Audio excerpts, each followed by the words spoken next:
Bearded Monkey here at Razor's Edge. Today I'm chatting with Neil from Elimination. Welcome, mate. How are you?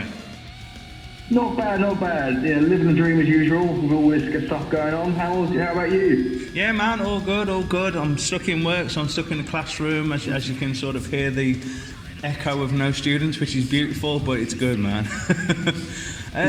Let's get straight in there, man. So, Elimination, kind of a new old band. You guys kind of started in 2007, but you had like a 4-year hiatus in the middle. Yeah. Talk to us about the early days, because you had some quite big successes quite early on in your career, didn't you?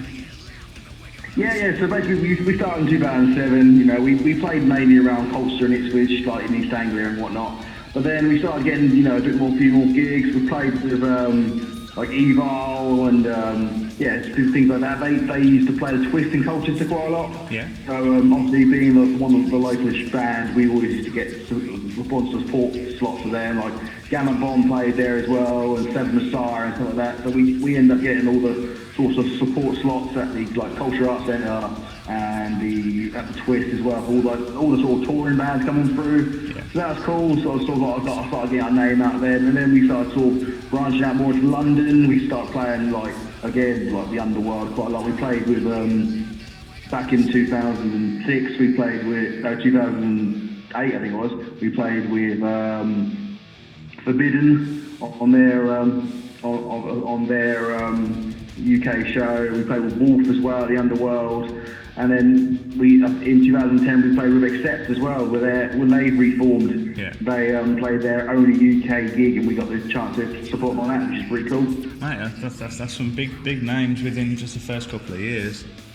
So, as a growing band, obviously these kind of opportunities are invaluable. Do you sort of think that? When you sort of look at bands now, do you think it's something that I've kind of had this conversation with people before, where it's like, as a band ages, do you think they should be getting more opportunities, or do you think the opportunities should be going to sort of the younger bands, or what? And that's a bit of a whack. I think it all depends on how good the band is, really. Mm. So obviously, as the band gets older, then they start to find their actual sort of their sound. Yeah. Because obviously people, when you first start a band, you're young, you have all these wild ideas, and you all sort of, and loads of people have got different influences, and they sometimes, what the influences don't always meld, but then you find a couple of years of playing together, you find your rhythm, then you actually find your actual sound, yeah. and then you go. So it sort of swings and roundabouts, really.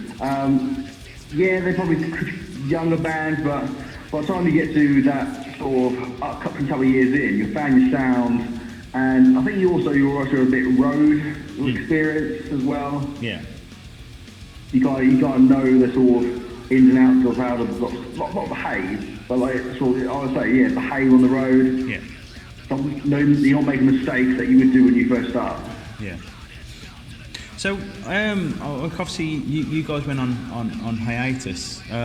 So, what was it that sort of made you guys?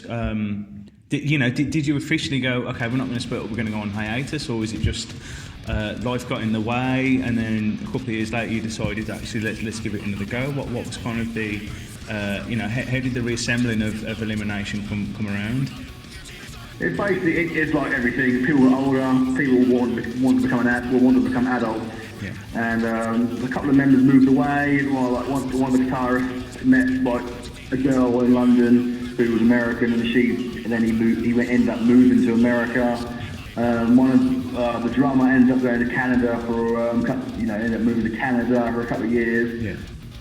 And then just stuff like that. One of the other guitarists decided he wanted to start a family, so obviously he's like, I haven't got time for that, blah blah. And I think, the bass player, he ended up, because everyone else was leaving, he thought, his influences changed, and he ended up changing and going to different bands. He plays in Uncle Aston's Deadbeats now, Justin. Okay.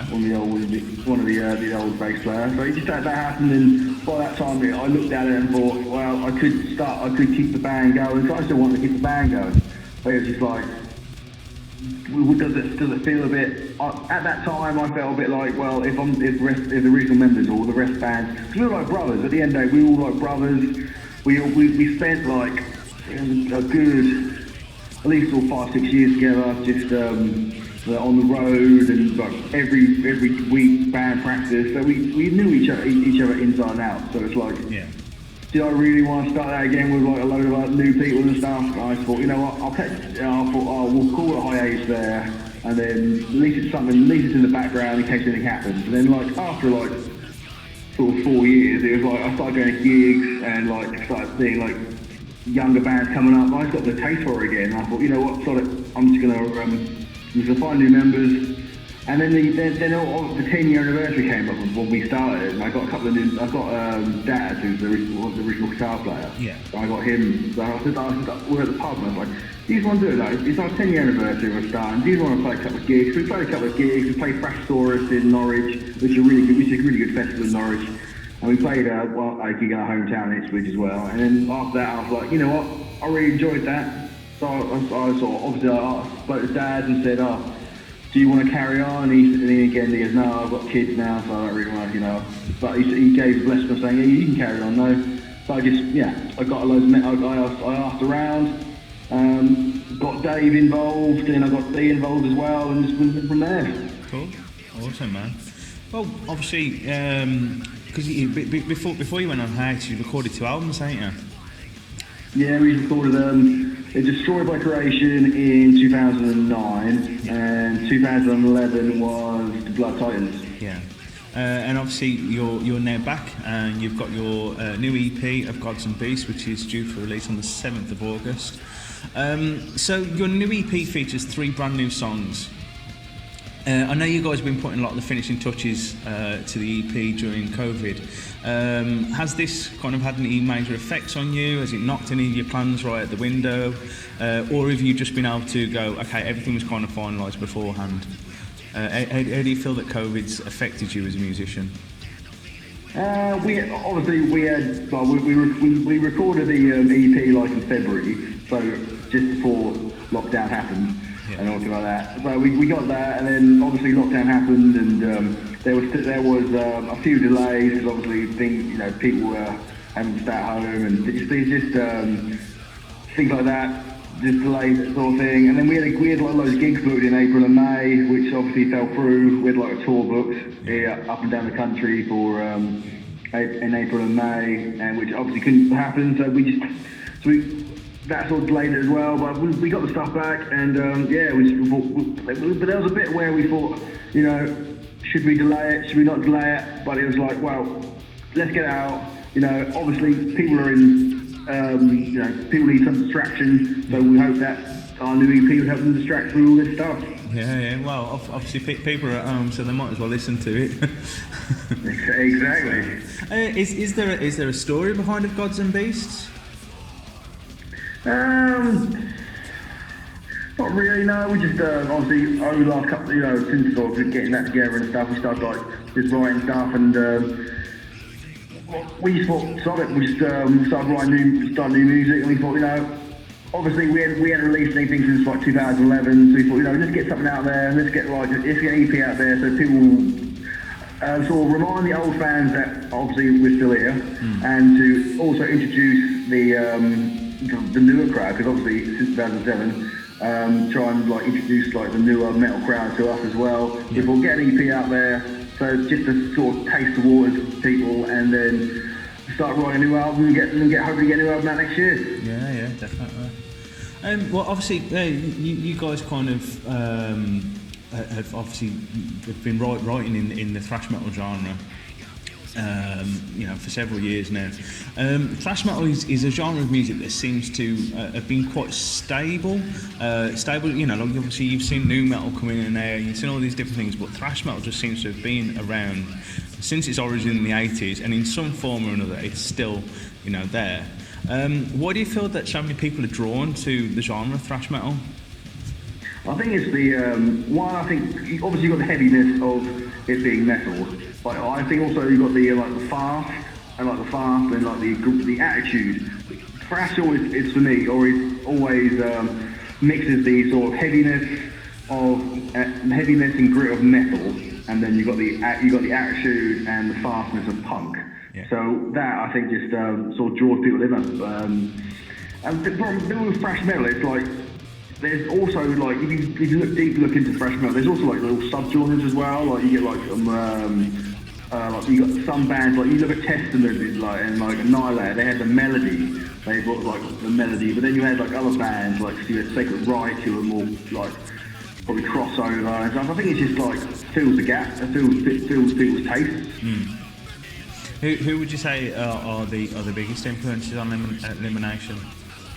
I think people like you got like Megadeth, Testament, Creator in the thrash genre, and then we've also got like on the other side we're thrash metal, but we also bring melody into it. We like to bring a little bit of melody, which comes from like Megadeth, Juice Priest. We're all big Juice Priest fans, and Iron Maiden fans as well. So we bring like the new wave heavy metal, British heavy metal stuff into like the melody.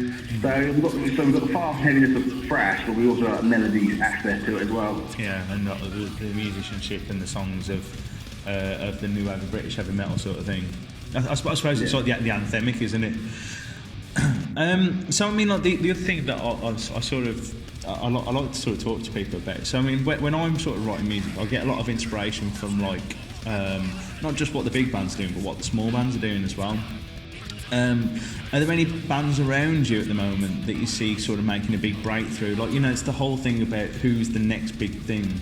Is there anybody that you're looking at going, they're going to be huge? We played with a band in Colchester, Rillian. They're a black and thrash. They're like a black and technical thrash band. They were really cool. They played Bloodstock last year as well, and I think they're going to be quite cool. They like to take guest covers as well during their set. Yeah, they were pretty cool. I like going to I always try and go out to like these small shows and whatnot, especially in the local area, because it's just to support the scene really. Because obviously. It's great that these big bands are like headlining like festivals and whatnot, but I always think what happens when these big bands obviously age catches up with all of us? What happens when these big bands end up retiring? Who's going to be left filling those gaps? So it's good. We need to like go out and support these small bands to basically make sure that there's like a future for metal really. Yeah, and especially like in today's age, obviously we need to also support the venues. To keep those going.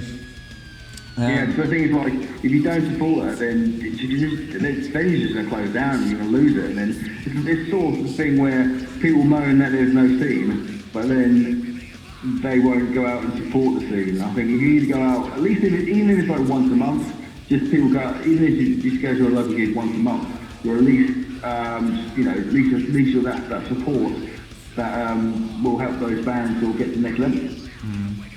What do you feel that we on this sort of level should be doing to? I mean, obviously it's one of those things where like we kind of feel like we're sort of saying to people, you have to come to these shows, but they obviously don't have to come to the shows.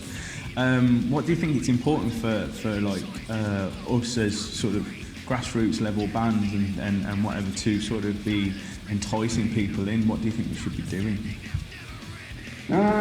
Just be like, I think social media is quite a big thing nowadays. I know, like, obviously back in like the 80s and like even the 90s, social media wasn't really a thing. But I think nowadays social media is I love it or hate it. Social media is a big tool that bands kind of need to use to, one, get their music out there, and two, just interact with their fans. I think nowadays interacting with your fans either by like doing Q&A on YouTube or just like that sort of thing, just to interact with the fans. Because the fans I think feel part of the band. They feel like they feel part of that sort of family. And if they feel that part of the family, they'll be more inclined to sort of come and support you at shows. Yeah, definitely. So on the sidelines of Elimination, you've also got a show on Total Rock. Well, I do a show every Sunday at 7 p.m. till 9 p.m. on Total Rock, called the Metal Messiah Sunday Service. So yeah, it keeps you busy. Well, what my question really is, why do you feel it's important as musicians that we kind of dabble in the different areas of the music industry? I mean, like, you know, for me personally, as part of the band, I found it was useful to sort of get to know, you know, like kind of the media, the press side, because I felt it was better for me releasing music. But you know, kind of, why do you feel it's good to sort of dabble in the different sides of the music industry for you as a band? I think it leads so you can see each side of the coin. I think sometimes in bands you don't see. Well, sometimes with bands you get frustrated with the metal press. Yeah. But then again, I think the metal press also gets frustrated with like the way the metal bands are. But I think if you do both, you see each side of it, and you get a feel for like what the frustrations are each side, and then you got a bit more of an understanding between the two sides. Yeah, definitely. Like I say, look, it's one of those things. Like I think it's like you sort of see the promoters are generally the people that are in bands trying to get other people into their towns and stuff like that in order to try and get, like, you know, like promoting Birmingham, trying to get a band from London so they can then go down to London and so on and stuff like that. I think it's a good way of you sort of getting to know the industry and stuff like that as well. So kind of, obviously, you know, you guys have got your EP, you've got Of Gods and Beasts, as sort of said, being released on the 7th of August. What are your plans now once lockdown is lifted? You know, what are you planning on doing? And obviously, you know, is there anything in the books that, you know, we should be keeping an eye out for Elimination on? Well, I think the plan is, obviously, we need to wait till all this. Well, I think once lockdown is sort of over and done with, and we can start playing